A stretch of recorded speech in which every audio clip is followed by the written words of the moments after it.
का नाम क्या है? News update. ओके, ठीक है।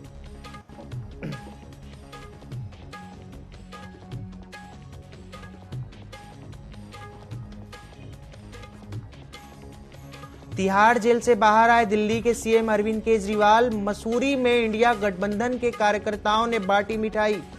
आप पार्टी के प्रकाश राणा, कांग्रेस शहर अध्यक्ष अमित गुप्ता रहे मौजूद।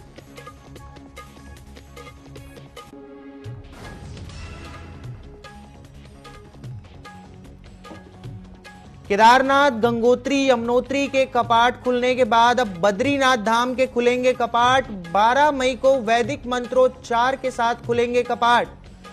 15 क्विंटल फूलों से सजाया जा रहा बद्रीनाथ मंदिर।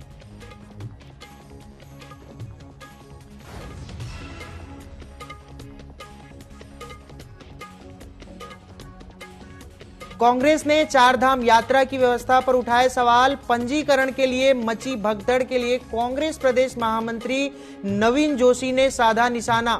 कहा, सरकार के प्रयास काफी कम।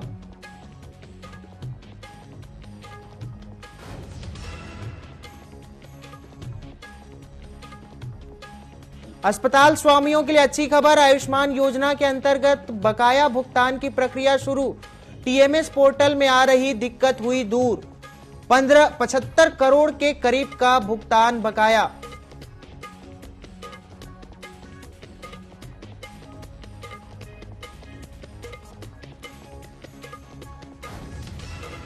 भाई टीपी अटक।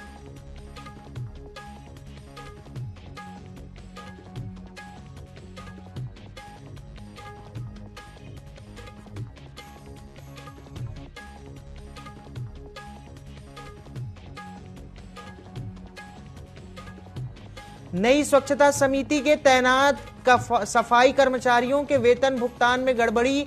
जांच कर मुख्य विकास अधिकारी ने डीएम को सौंपी रिपोर्ट। कांग्रेस नगर निगम प्रभारी वीरेंद्र पोखरियाल ने भाजपा पर लगाया आरोप।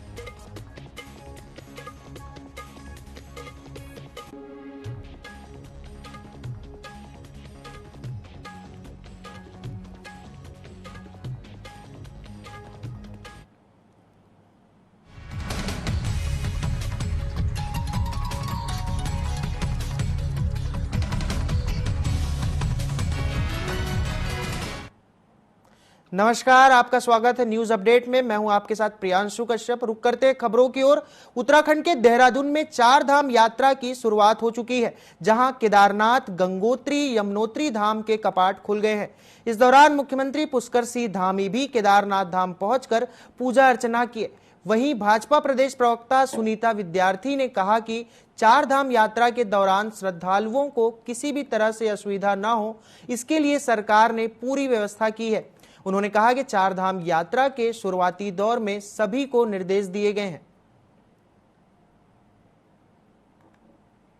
सबसे पहले तो चार धाम कपाट आज दर्शनार्थ के लिए खुले हैं। मैं आप सभी को जो है उसकी बधाई देती हूं। और जहां तक सुविधाओं की बात है, सरकार ने चार धाम यात्रा के लिए सभी सुविधाएं जो हैं वो अपनी चौंध के साथ में बहुत अच्छे तरीके से की हैं। प्रत्येक, चाहे हमारा पर्यटन है, परिवहन है, स्वास्थ्य विभाग है, हमारी जितनी भी सुविधाएं जनता को मिलनी चाहिए, श्रद्धालुओं को मिलनी चाहिए, सभी हमने व्यवस्थित की हैं। लेकिन उसके बाद भी क्योंकि जिस प्रकार से रश इस टाइम पे होता है, कहीं पे अगर किसी प्रकार की ऐसी कोई समस्या आती है तो अधिकारी जो हैं वहां पे तैनात हैं। और सभी अधिकारियों को ये निर्देशित भी कर दिया गया है कि वो लोग अपनी अपनी जिम्मेदारियों का सही तरीके से निर्वहन करें, श्रद्धालुओं के साथ अच्छा व्यवहार करें, ताकि श्रद्धालु ज्यादा से ज्यादा संख्या में उत्तराखंड आए, चार धाम के दर्शन करें और पुण्य लाभ। उधम सिंह नगर जिले के किच्छा से पूर्व विधायक राजेश शुक्ला की ओर से टिप्पणी के मामले में किच्छा विधायक तिलकराज बेहड़ ने सीएम धामी को पत्र लिखा है। राजेश शुक्ला के टिप्पणी के जवाब में अपना मानसिक संतुलन की जांच उच्च स्तरीय अस्पताल में कराने की मांग की। अगर जांच में उनका मानसिक संतुलन खराब आता है तो सरकारी खर्च पर उनका इलाज कराया जाए। दरअसल लोकसभा चुनाव के दौरान पूर्व विधायक राजेश शुक्ला ने जनसभा को संबोधित करते हुए अपने भाषण में कांग्रेस विधायक तिलकराज बेहड़ पर टिप्पणी की थी। राजेश शुक्ला ने कहा था कि किच्छा विधायक तिलकराज बेहड़ का मानसिक संतुलन बिगड़ चुका है, उनका इलाज दिल्ली के एम्स या आगरा में कराया जाए।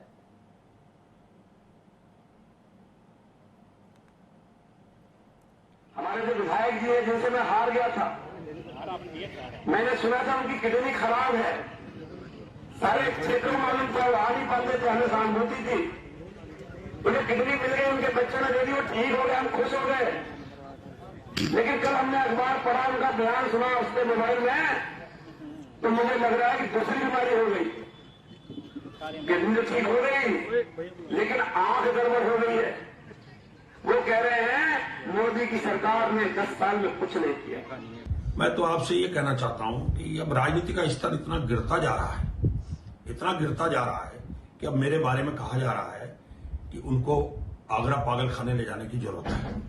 उनकी आंखें खराब हो गई, उसके पर्दे पड़ गए, पहले किडनी खराब थी, अब किडनी बच्चों ने देके बचा लिया है। तो आखिर वो क्या कहना चाहते हैं?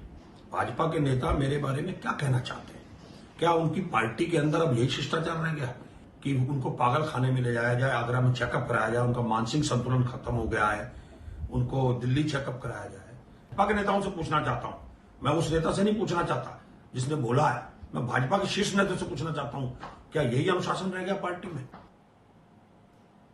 दिल्ली के मुख्यमंत्री अरविंद केजरीवाल तिहाड़ जेल से बाहर आ गए हैं। सुप्रीम कोर्ट ने उन्हें 21 दिनों के लिए अंतरिम जमानत दी है। सीएम केजरीवाल 1 जून तक जेल से बाहर रहेंगे। उन्हें 2 जून को सरेंडर करना होगा। मसूरी में इंडिया गठबंधन के कार्यकर्ता मसूरी के पिक्चर पैलेस चौक पर एकत्रित हुए और एक दूसरे को मिठाई खिलाकर जमकर आतिशबाजी की। इस दौरान आप पार्टी के जिला प्रवक्ता प्रकाश राणा और मसूरी कांग्रेस के शहर अध्यक्ष अमित गुप्ता भी मौजूद रहे। उन्होंने कहा कि अरविंद केजरीवाल के जेल से बाहर आने से पार्टी के चुनाव कैंपेन को धार मिलेगी। आम आदमी पार्टी पंजाब में सभी 13 सीटों पर अकेले चुनाव लड़ रही है। आगे उन्होंने कहा कि कोर्ट के फैसले से सत्य की जीत हुई, लोकतंत्र और संविधान की जीत हुई है।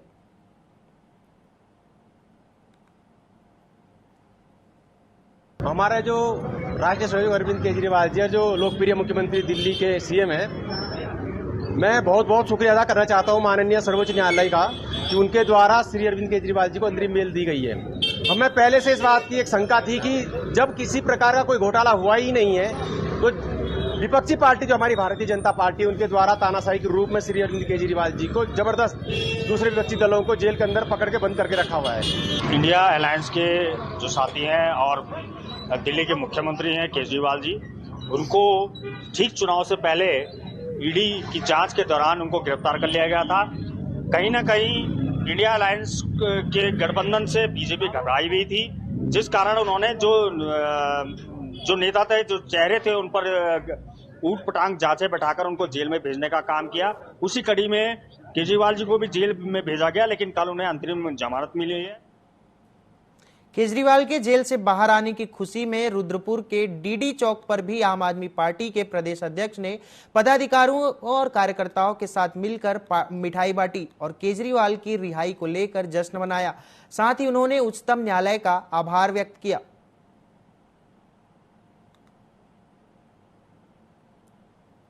अरविंद केजरीवाल की जीत है, सच्चाई की जीत है। सच्चाई कभी भी छुपती नहीं है, धीरे धीरे सामने आने लगी है। और जिस तरीके से कोर्ट ने कहा 8 दिन के अंदर इस कोर्ट की पूरी केस की सुनवाई करेंगे, आप देखना कितना बड़ा भ्रष्टाचार भाजपा का सामने आएगा। क्योंकि लोकतंत्र को दबाने के लिए 5000 से ज्यादा लोगों को उन्होंने बिना वजह बंद कर रखा, जिसमें पत्रकार भी है, वकील भी है, पॉलिटिक्स वाले आदमी भी हैं, सभी नेता भी हैं। ऐसे लोगों को दबा के उन्होंने अपना एक ऐसी चीज बनानी चाह रहे थे, लोकतंत्र को दबाना चाह रहे थे, वो जनता के सामने आ चुका है। उत्तराखंड के अपर प्रमुख वन संरक्षक कपिल लाल ने टिहरी जिले में स्थापित क्रू स्टेशनों सहित वनाग्नि प्रभावित क्षेत्रों का निरीक्षण किया। इस दौरान एपीसीसीएफ कपिल ने कहा कि जनपद में सभी 3 डिवीजनों की क्रू स्टेशन और कार्रवाई रजिस्टरों सहित फील्ड के कामों का निरीक्षण किया गया है। सभी कार्रवाइयां सही की जा रही हैं। वहीं उन्होंने आगे कहा कि वनों में आग लगाने वालों की सूचना देने वालों का नाम गुप्त रखा जाएगा। वनों को आग से बचाने वालों को पुरस्कृत भी किया जाएगा। भागीरथी वृत्त के वन संरक्षक धर्म सिंह मीणा ने बताया कि टिहरी जनपद में वनाग्नि काबू में है। जनपद में अब तक कुल 192 घटनाएं वनाग्नि की हुई हैं, जिसमें लगभग 225 हेक्टेयर आरक्षित और सिविल भूमि प्रभावित हुई हैं।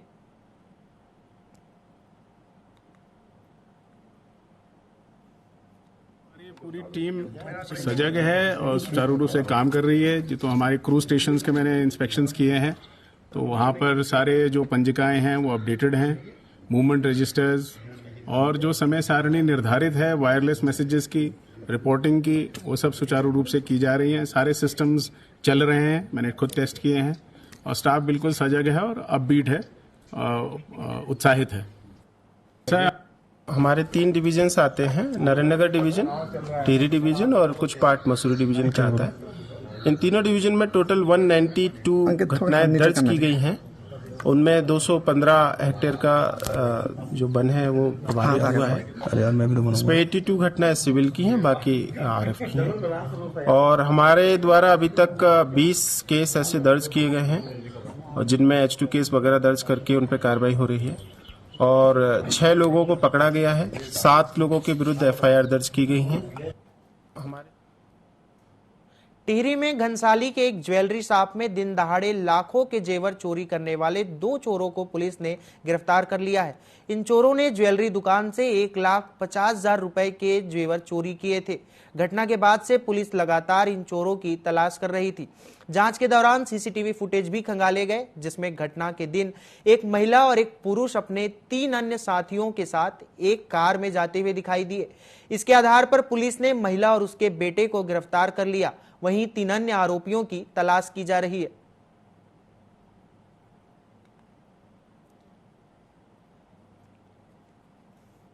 नई स्वच्छता समिति के जरिए तैनात सफाई कर्मचारियों के वेतन भुगतान में गड़बड़ी के मामले की जांच पूरी कर मुख्य विकास अधिकारी ने डीएम को इसकी रिपोर्ट सौंप दी है। रिपोर्ट के मुताबिक 99 ऐसे कर्मचारियों के नाम सामने आए हैं जिनका कोई अता पता नहीं है, जबकि इनके नाम पर पिछले 5 सालों से वेतन भुगतान किया जा रहा था। वहीं कांग्रेस नगर निगम प्रभारी वीरेंद्र पोखरियाल ने भाजपा पर तीखा हमला करते हुए कहा कि यह फर्जीवाड़ा कई सालों से चलते आ रहा है। कई सालों से फर्जी तरीके से कर्मचारियों के वेतन निकाले जा रहे हैं। उन्होंने कहा कि भाजपा सरकार में इनकी जांच की जा रही है, इसलिए यह पूरी जांच नहीं हो पाई।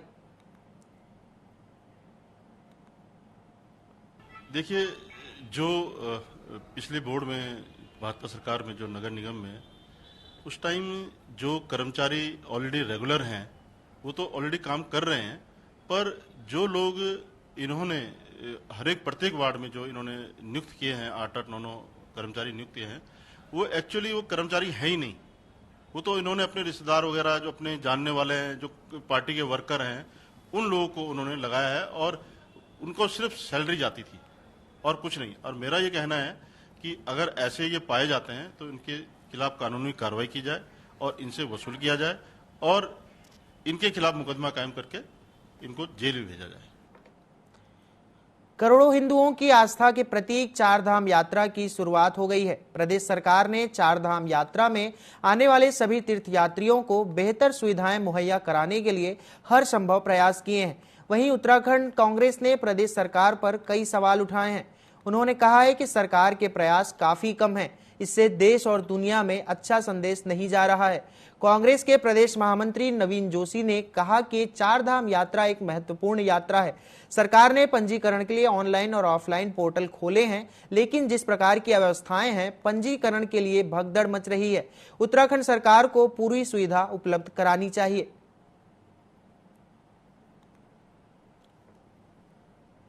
देखिए, 4 धाम यात्रा एक महत्वपूर्ण यात्रा है और पूरे हिंदू धर्म के जो आस्था के जो लोग हैं, करोड़ों हिंदुओं की आस्था का प्रतीक है हमारी 4 धाम यात्रा। उसका रजिस्ट्रेशन के लिए सरकार ने ये पोर्टल वगैरह जरूर खोले हैं, लेकिन उसमें जिस प्रकार से भगदड़ मच रही है, लोगों के रजिस्ट्रेशन नहीं हो पा रहे, एक सही संदेश देश और दुनिया के अंदर नहीं जा पा रहा। उत्तराखंड सरकार लोगों को पूरी सुविधा है उसको उपलब्ध करानी चाहिए थी। आज पूरे 4 धाम यात्रा मार्ग में जोशीमठ जिस प्रकार से वहाँ पे भूस्खलन हुआ था, भूमि का धसाव हुआ था, वहाँ पे आज जो होटल्स थे उनको तोड़ दिए गए थे और वो गिर गए थे। लेकिन आज ऐसी व्यवस्था नहीं बन पाई है कि जो श्रद्धालु लोग आएंगे उनके लिए होटल्स की क्या व्यवस्था है। ऑक्सीजन वहाँ पे कम मिलता है, तो ऑक्सीजन के लिए भी सरकार ने क्या व्यवस्था करी है, ये मुझे नहीं लगता कि ये जो 4 धाम यात्रा में इस प्रकार की कोई उन्होंने व्यवस्था करी है। इसलिए 4 धाम को सुचारू रूप से चलाने के लिए सरकार की जो मंशा है, जो नीयत है, वो जनता के सामने आती है।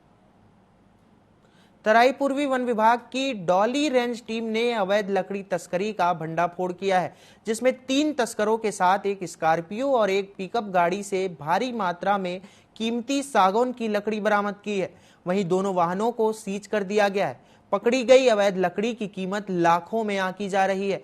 वन क्षेत्राधिकारी डोली रेंज ने बताया कि मुखबिर की सूचना पर वन विभाग ने कार्रवाई की है। उन्होंने बताया कि सूचना मिली कि ऊंचा गांव से खैर प्रजाति के पेड़ों को काट कर ले जाया जा रहा था। टीम ने मौके पर छापेमारी करते हुए घेराबंदी कर भारी मात्रा में सागौन की लकड़ी बरामद की।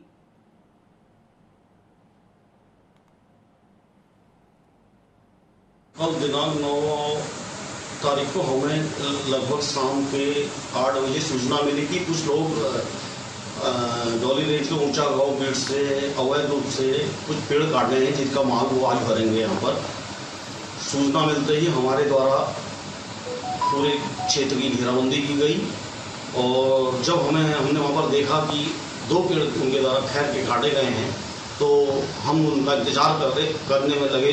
तो कुछ देर बाद रात्रि में लगभग 3 बजे के आसपास ये कटे हुए प्रकाश को भरने आए तो हम लोगों ने इनको मौके में रोकने की कोशिश की। पहले तो ये गाड़ी भगा के ले गए, लेकिन हमने पीछा करने के बाद इनको पकड़ लिया और 2 गाड़ियां इनसे बरामद हुई। एक महिंद्रा स्कॉर्पियो, दूसरी एक पिकअप गाड़ी है। उधमसिंह नगर के जसपुर कोतवाली क्षेत्र ध्यान नगर गांव में एक महिला की संदिग्ध परिस्थितियों में मौत हो गई।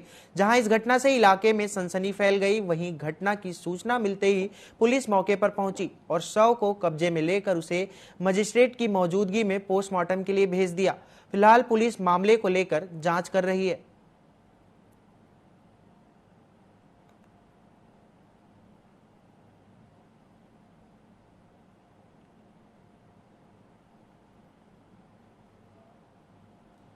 सितारगंज क्षेत्र के नकुलिया गांव में एक व्यक्ति को अपने ही खेत से सब्जी तोड़ने के लिए दबंगों को रोकना महंगा पड़ गया। इसी बात पर दबंगों ने खेत मालिक पर लाठी डंडों से हमला कर उसे घायल कर दिया, जिसका इलाज एक निजी अस्पताल में चल रहा है। पीड़ित ने सितारगंज कोतवाली में शिकायत पत्र सौंपकर दबंगों के खिलाफ कार्रवाई की मांग की है। वहीं शिकायत के बाद पुलिस ने मामले की जांच शुरू कर दी है।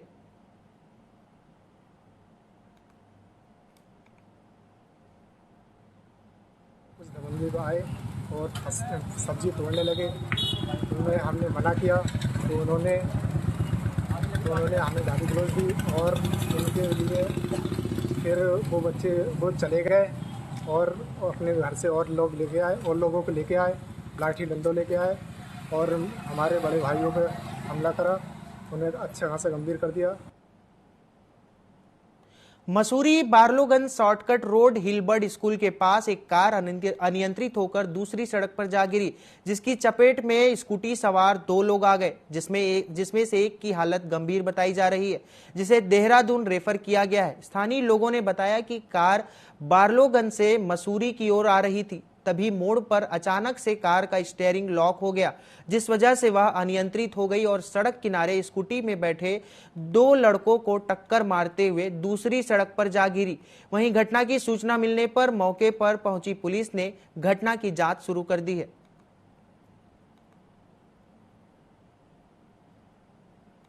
तो यहाँ पे बताया गया जो गाड़ी वाले हैं ये नीचे से ऊपर की तरफ जा रहे हैं, अपने स्कूल जा रहे होंगे, शायद ये टीचर भी हैं।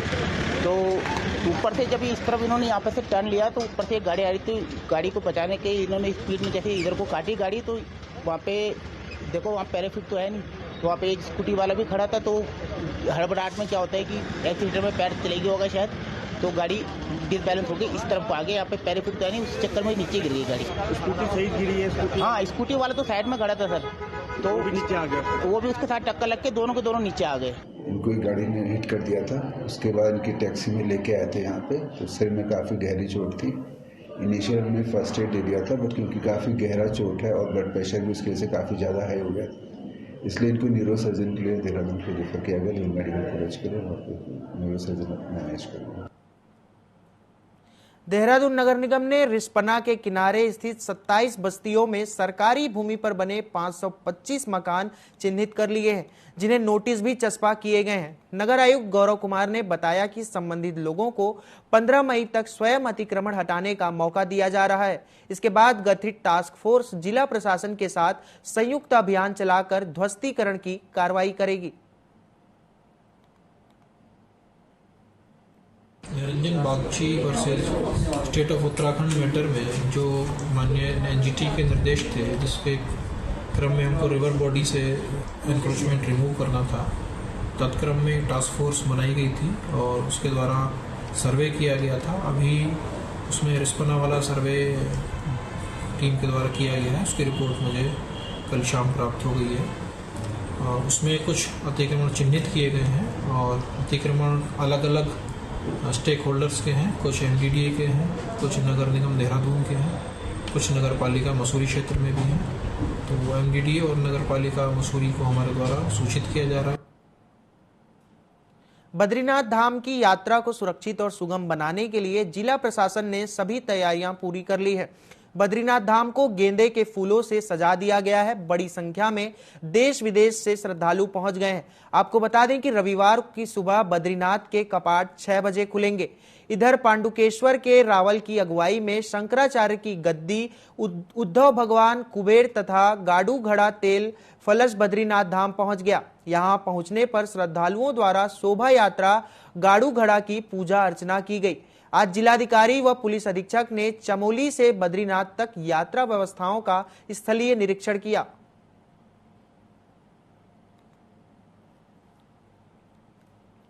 मसूरी में पर्यटन सीजन और यात्रा सीजन शुरू होते ही ट्रैफिक जाम की समस्या शुरू हो गई है। जाम से निपटने के लिए प्रशासन की ओर से बनाई गई योजनाएं दम तोड़ती नजर आ रही हैं। मसूरी में शनिवार को सुबह से ही कई किलोमीटर तक का लंबा जाम लगा रहा। वहीं वाहन रेंगते हुए नजर आए, जिससे देश विदेश से मसूरी आए पर्यटक और 4 धाम यात्रा जाने वाले श्रद्धालुओं को भारी परेशानी झेलनी पड़ रही है। मसूरी जाम में फंसे पर्यटकों का कहना है कि मसूरी में 2 किलोमीटर तक का सफर 2 घंटे में भी तय नहीं कर पा रहे। पूरा दिन जाम में फंसे रहे के कारण उनको भारी दिक्कतों का सामना करना पड़ रहा। 2 घंटे कोई व्यवस्था नहीं, कोई पुलिस नहीं, कुछ नहीं। परेशानी तो बहुत ज्यादा होती है। परेशानी अब क्या मानते हैं, सरकार को जाम को लेकर काम करना चाहिए? अब देख लो, यात्रा का टाइम है यार, जाम तो लगना नहीं चाहिए, रास्ते खुले हुए चाहिए, होने चाहिए, पर दिक्कतें बहुत ज्यादा है। सिंगल वे रास्ता है, इसके लिए कुछ तो फैसिलिटी होनी चाहिए। लोग 1-2 घंटे अगर यहाँ पे रुकेंगे तो कैसे अपना जाएंगे टूरिस्ट प्लेस पे, है ना? लेके जा रहे हैं आप? बिल्कुल, हाँ जी, फैमिली लेके आ रहे हैं। हाँ जी, बोलना चाहेंगे कि हम इसमें यहाँ पे कुछ डेवलपमेंट होना चाहिए, कुछ चेंजेस होनी चाहिए, है ना? फैसिलिटी मिलनी चाहिए। जब टूरिस्ट आती है तो यात्रा रुकनी नहीं चाहिए, क्योंकि बहुत कम टाइम के लिए यात्रा खुलती है। ऐसे यहाँ पे रुक जाएंगे तो फिर कैसे होगा आगे? इसलिए ना 2 घंटे से तो मतलब हम लोग देहरादून से निकले, हार्डली यहाँ पे मुश्किल से 10 किलोमीटर भी नहीं पहुंचे। विदिन 3 घंटे हो चुके हैं। 3 घंटे फैमिली के साथ घूमने आए थे, पूरा दिन बर्बाद हो गया, जाम में फंस के रह गए। नहीं, ग्राउंड पे एक्चुअली यही। भगवान केदारनाथ के कपाट खुलने के बाद से देश भर से तीर्थयात्री बड़ी संख्या में उत्तराखंड आ रहे हैं। शनिवार को ऋषिकेश बद्रीनाथ नेशनल हाईवे पर तोता घाटी में केदारनाथ यात्रा पर जा रहे वाहन के ऊपर भारी बोल्डर गिर गया। इस दुर्घटना में चालक गंभीर रूप से घायल हो गया, जबकि वाहन सवार 3 लोग बाल बाल बच गए। घायलों को उपचार के लिए श्रीनगर अस्पताल पहुंचाया गया।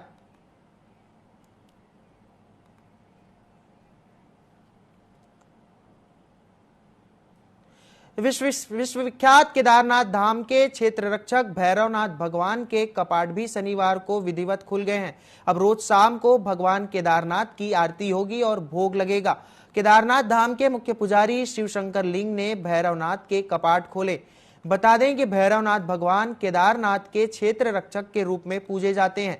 मान्यता के अनुसार जब केदारनाथ के कपाट बंद होते हैं तो भगवान भैरवनाथ भगवान ही सभी केदार नगरी की रक्षा करते हैं। अब भक्त केदारनाथ के अलावा भैरवनाथ के भी दर्शन कर सकेंगे। भगवान श्री केदारनाथ जी की कपाट खुलने के तत्पश्चात आज प्रातःकाल अमृत वेला में भगवान भूकुंड भैरवनाथ जी के कपाट भी सभी भक्तों के लिए खोल दिए गए हैं और आज ही सायंकाल से भगवान श्री केदारनाथ जी की आरती भी शुरू होगी। सभी भक्तों पे भगवान भुकुंड भैरवनाथ जी की कृपा दृष्टि बनी रहे। जय बाबा भैरवनाथ। न्यूज अपडेट में फिलहाल के लिए इतना ही। बने रहिए टीवी 24 के साथ। नमस्कार।